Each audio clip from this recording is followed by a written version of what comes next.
Hi everybody, welcome to my channel. My name is Amber. I am a wife of a Marine veteran. I'm a dog mom of 2 Pure Door sisters from a litter of 8.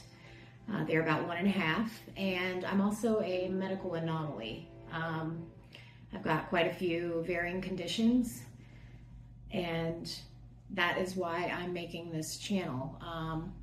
A little bit more about my husband and I. We own a historic window restoration business, and we were also in the middle of fixing up our own house to prepare for our wedding back in August of 2024.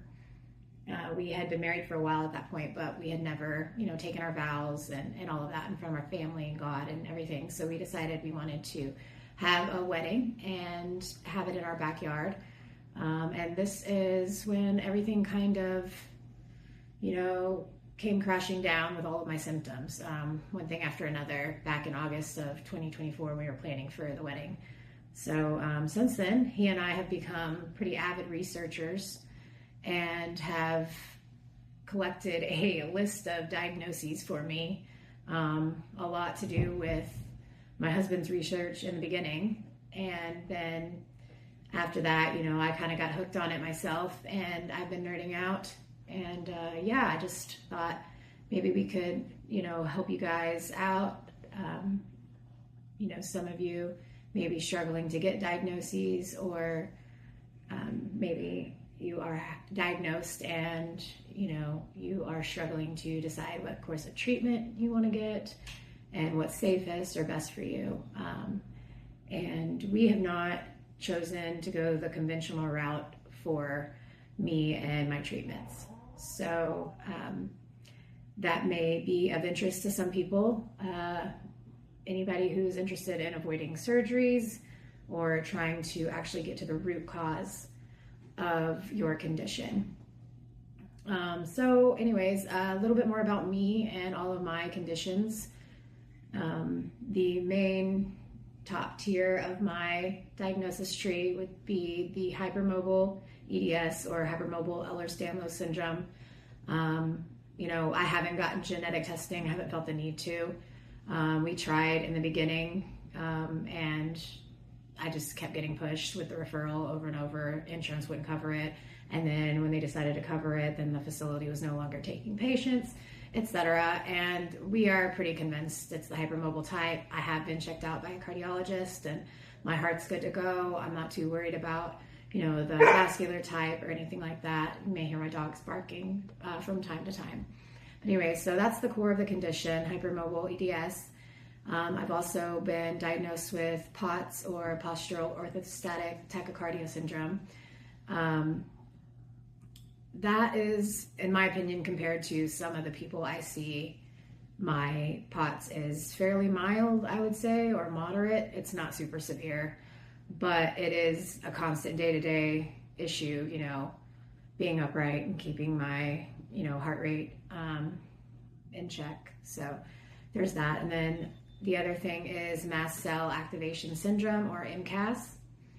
And that basically, affects my digestion. I've got really horrible allergies, things like that. By the way, I will get more in depth with each one of these conditions in later episodes. That's my plan, is to have multiple episodes and each condition, be broken down a little more in depth, along with the imaging for each condition, etc. So if you guys have any desires of, which condition that I'm going to focus on to start with out of my list that I'm listing, please let me know. And I'm also going to pop a list up on the screen as well, so you guys can see them all. So then there's CCI, or craniocervical instability, which is actually what kind of started my whole diagnostic process. Was my neck. That was crazy. I'll get more into detail with that later. But craniocervical instability, or CCI, so my C1, C2, all the way down to the C7 had instability. And then gastroparesis, which is the slowing of the stomach emptying, or delayed emptying of its contents. And then in addition to that, I have, which is what I believe is causing the gastroparesis, I have what's called gastroptosis. And I'll say that one more time, gastroptosis. And this one may be foreign to some people. I had never heard of it, and neither had my husband before we discovered that I have it. But what that is the actual downward displacement of your stomach. And mine is all the way down. The bottom of it is between my hip bones. So basically my stomach takes up my entire left side of my body all the way down into my pelvis. And I'll pop a little picture somewhere. And then in addition to that, I've got, and now this is also kind of a sub-syndrome of the craniocervical instability, but I've got achalasia of the esophagus, which is nerve damage and causes swallowing troubles, throat dryness, things like that, issues with talking sometimes. Basically, my throat's not working properly at times because of the vagus nerve damage and things from my craniocervical instability. In addition to that, I've got slipping rib syndrome, pretty much on the left side, the lower ribs. Can't tell exactly how many, if it's 3 or 4, but I think it's like 9 through 12, or maybe 10 through 12. It's down there. But that's definitely like just loosey-goosey, kind of moves around a lot, and probably is also contributing to the gastroptosis, since all the ligaments with your rib cage and your spine and everything are connected to your internal organs. In addition to that, I've got thoracic outlet syndrome, and that's caused, some people have this caused by an extra rib in their neck, a cervical rib. I do not have it because of that. I don't have any extra ribs. But I do have a really horrible shoulder injury that has never gotten better from a work injury back in 2017. They did do it was a labrum tear originally, and they did a repair surgery, which didn't seem to do any good. And I'm maybe worse than I was off then. I think I am actually worse than I was before the surgery. So that's caused a lot of nerve problems, shoulders out of place, things like that. But that did cause thoracic outlet syndrome on the right side for me. And then the most recent discoveries are my abdominal compressions that we've recently discovered, my abdominal vascular compressions. So I have it's a borderline case, but of MALS. I am symptomatic, but I don't believe it's anything that is serious enough to where a surgeon would even consider operating on me, and I'm not really looking to get surgeries if I can avoid it anyways. So the MALS is median arcuate ligament syndrome. And the reason I have it is not based on my median arcuate ligament, actually, where that would be compressing down on the celiac artery and causing, in some people, causing that J hook. I do not have the J hook. What we believe is happening with me, because mine goes like straight down, is basically the gastroptosis with my stomach pulling down. It's pulling down on that artery and flattening it out, along with what is right below it, which is the superior mesenteric artery. And so the superior mesenteric artery is compressing down at a really flat angle against the abdominal aorta and not allowing space for my left renal vein to cross through. And so that's causing nutcracker syndrome. My left kidney is not draining. And in addition to that, right below the left renal vein is the third part of the duodenum. And so because my angle, my AMA, aortomesenteric angle, is so small, it's 11 degrees. And my AMD is at 4 millimeters based on one of my CTAs. That's a really tiny space for both of those things to pass through. And so basically I've got gastroparesis, food's getting slowed down in the stomach, and then once it gets to the duodenum and it tries to get to that third part, it's getting slowed down again to get past that. So anyways, so that's one of them. And then the left kidney not draining causes a lot of left flank pain, and also other issues can compound from that as well. But I'll get more into detail with all of the different conditions in more episodes. I plan on posting one episode every Sunday. So if you guys see this video and you like it and you want to see another one next week, if you let me know pretty quickly the next day or two, which conditions you'd like me to focus on out of the ones I've listed, then I will do my best to make that the first condition if I have enough, votes for that condition. So basically, I just wanted to give you guys a little fine details on what happened with the channel and the wobbly wife. I'm pretty clumsy. Proprioception is an issue that a lot of EDS people have, and I'm one of the queens of it. I drop things all the time. I kind of wobble around the house, and he just thought that would be a really cute and funny name for the channel. So that's where that came from, if anybody was wondering. And, we kind of try to keep a positive attitude around here. The humor really keeps us going. He's a goofball. He cracks me up. Our dogs are hilarious. And their names are Dorothy and Barbara, named after both of my grandmothers. And they are true to their personalities and their names. They just really fit the bill and match both my grandmothers. And they are just a hoot. Y'all will love them.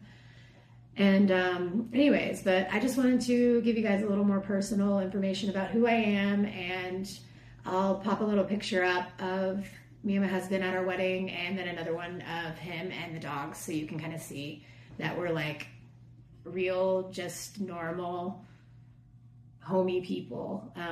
Super small family business, and born and raised in Texas, and we just love it. So anyways, back to the point of the channel. Basically, what we've discovered over the last, it's almost been 2 years now of me going through all this stuff, has been that it's very frustrating. The mainstream medical field is, some of them try really hard, some of them are great, but as a whole, there is a huge lack of resources. It's really hard to find reliable information, reliable providers. A lot of the information we do find is conflicting.